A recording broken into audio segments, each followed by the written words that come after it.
Welcome back to the Mermaid's Cave. I'm Leslie Levison, and we are on a dazzling crazy quilt adventure.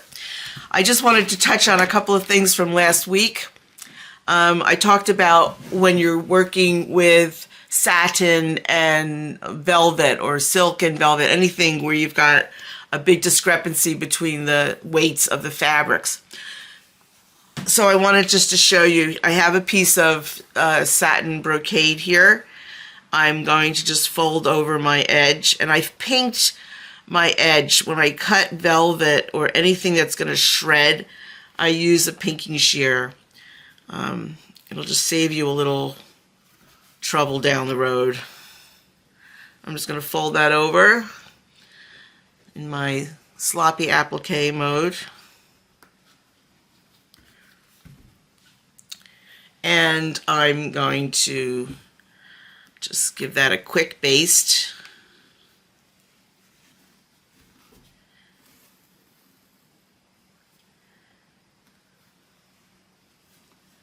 You want to make sure that you're going through all your layers.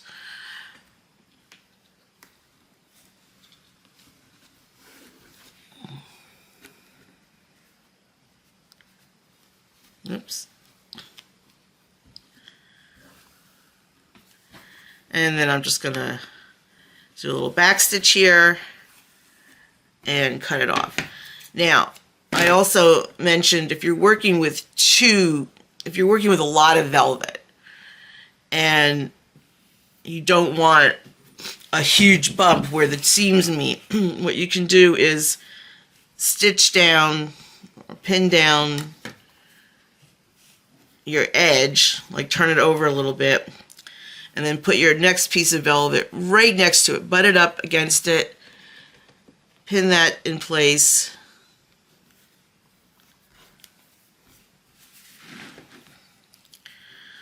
I have green velvet and black velvet here, so it's both dark. And then I would just baste those down as well. And then once you embroider over it, it's really going to pull it tight. So that way you don't get a huge bump there for your seam. Okay, let's go on to what we're doing this week, which is embroidery. Yay!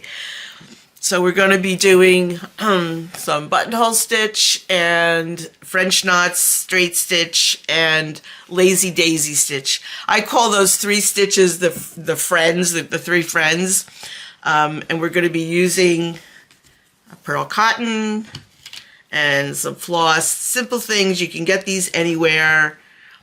You want a package of 3 to 9s and 1 to 5 needles, so that you can have all the needles you need for your different embroideries. I use number 3 embroidery needle for the pearl cottons, and if I'm using 2 or 3 strands of the floss, I'll use a number 9 embroidery needle. Okay, so one other little trick that's good to know is when you're using pearl cotton that comes in a skein like this, it also comes on spools.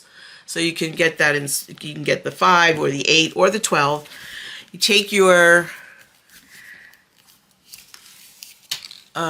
take the bands off, open it up. There's one end that's going to have a knot on it where the threads were tied. So we're just going to open up that skein. Okay, there's the knot. Go to the opposite end and just give that a cut. And then you have a nice length to work with. Oops. This is what happens when you don't cut all the way through. And you have a nice length to work with that is all ready to go. So let's get started. We're going to do a buttonhole stitch. I've started it a little bit here. I've got my number 5 pearl cotton in a number 3 embroidery needle. Don't get confused by all the numbers. You'll get used to it. To do a buttonhole stitch, you're going to come up underneath the seam. Okay. Go over about 1/4 of an inch and up about 1/4 of an inch. Take your needle down and then come up under that seam again. This is important. You pull your needle over your working thread, and that's what it makes it catch, and then you have your first buttonhole stitch. Technically, a buttonhole stitch would be worked much closer together to obviously to make a buttonhole, but when you do it this way, it's called a blanket stitch, but for some reason I just always call it a buttonhole stitch. Now you can get fancy. You can make smaller stitches and then a larger stitch, like so, and then a smaller stitch,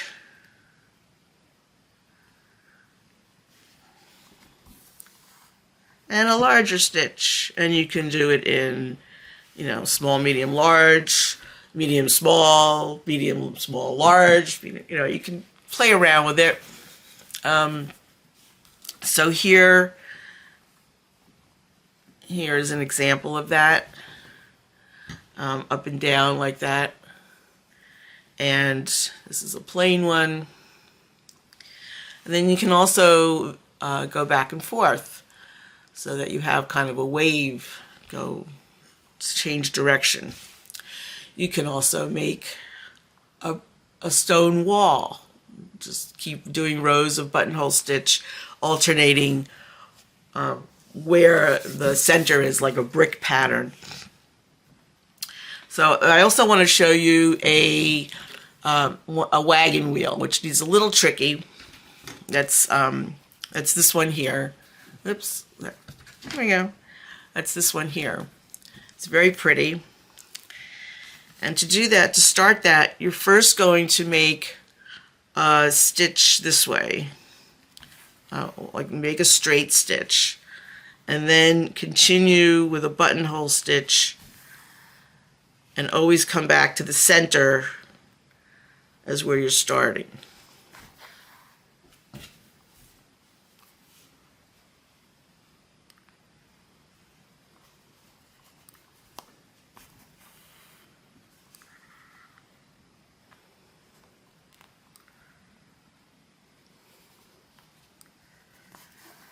Okay, so that's the top part. It's a little sloppy looking, but that's okay. And then we're going to make that stitch again, that straight stitch to start, and now we're going to work from the bottom.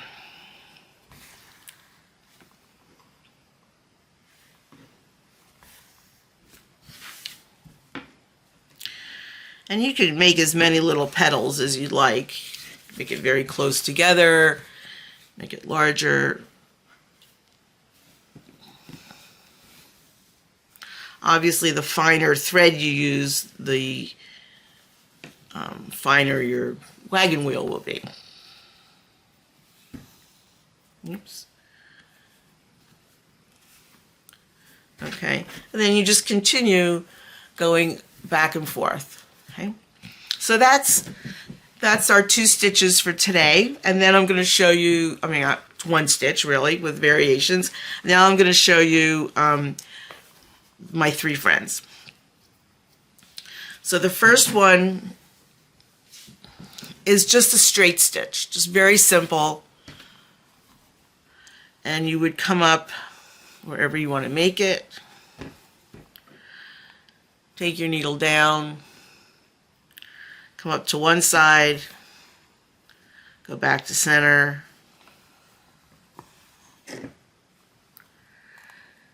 and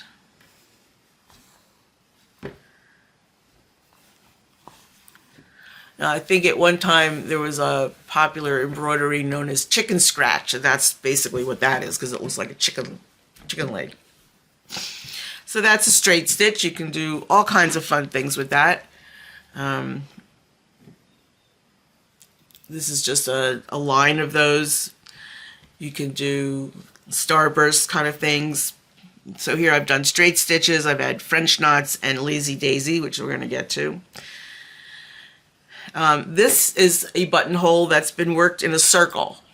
So you just use use a coin, draw it around, draw around a coin, a quarter, a nickel, whatever, and just do your buttonhole stitch around it. If you want it absolutely, absolutely perfect, you can then draw a perimeter around that so that they're all the same height. But I think sometimes just being a little free with it is a good thing, to not make it absolutely perfect. Okay, so that's my straight stitch. Now I'm going to do a French knot.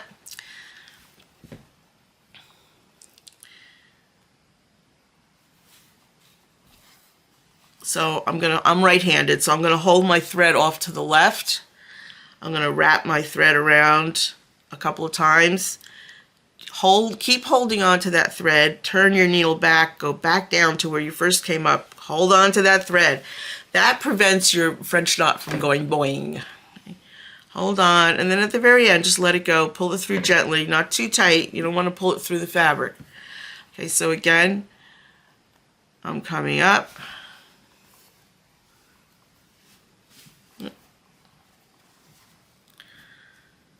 I'm going to wrap it around, hold on to that thread, put it back into the fabric,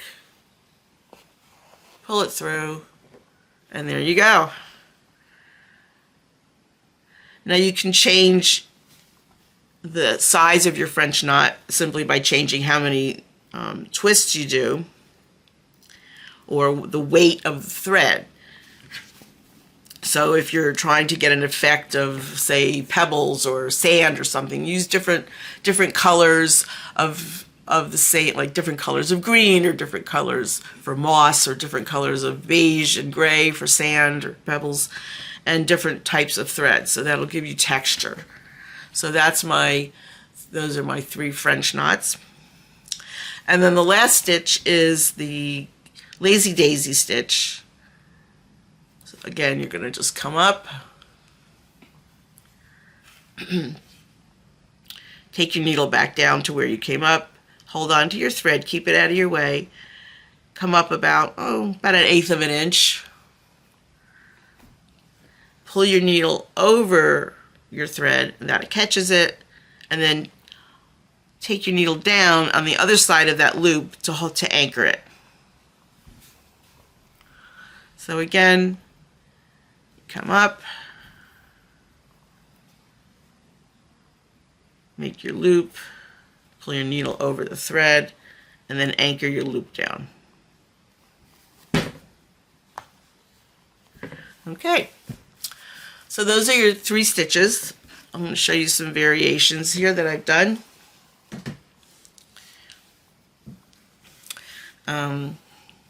Oh, this is fun. This is a cluster of grapes, all done in French knots, with some little lazy daisies for the leaves.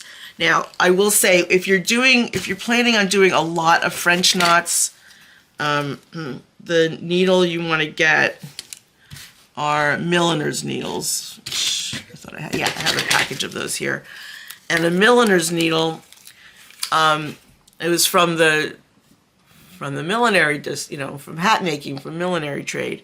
And the needle itself, the eye, is the same width. I know you probably can't really see that here.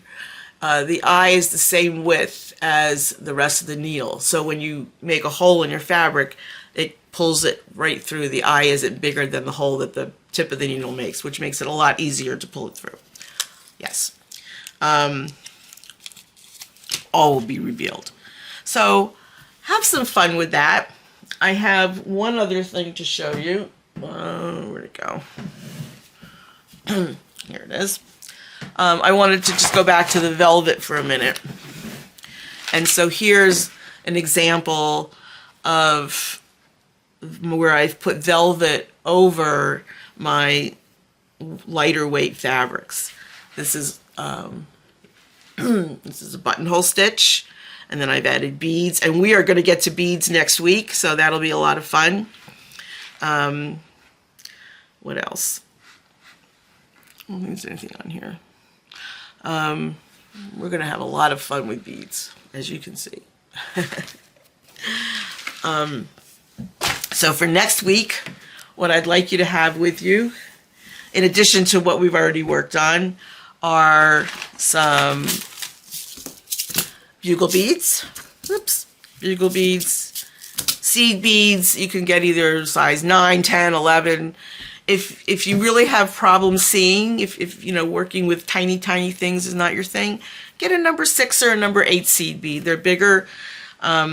You will also need a beading needle. I recommend, if you can find John James beading needles, that's what I recommend, and a size 10 beading needle. And also, I use Nymo thread, size D, and you can use silamide. You can use a very fine Fireline wire if you'd like, but then you'll need wire cutters if you're working on something that you think is going to get a lot of, you know, rough handling, like a jacket back. For beading supplies, if you don't have any place locally where you can find it, go to firemountaingems.com. They have everything you need and a lot of stuff you didn't know you needed. Okay. So I think that's it for this week, and I'm looking forward to seeing you next week. Thanks for following along. Thank you for my very first subscribers. I'm so excited, and we'll see you next week. Bye-bye from the Mermaid's Cave.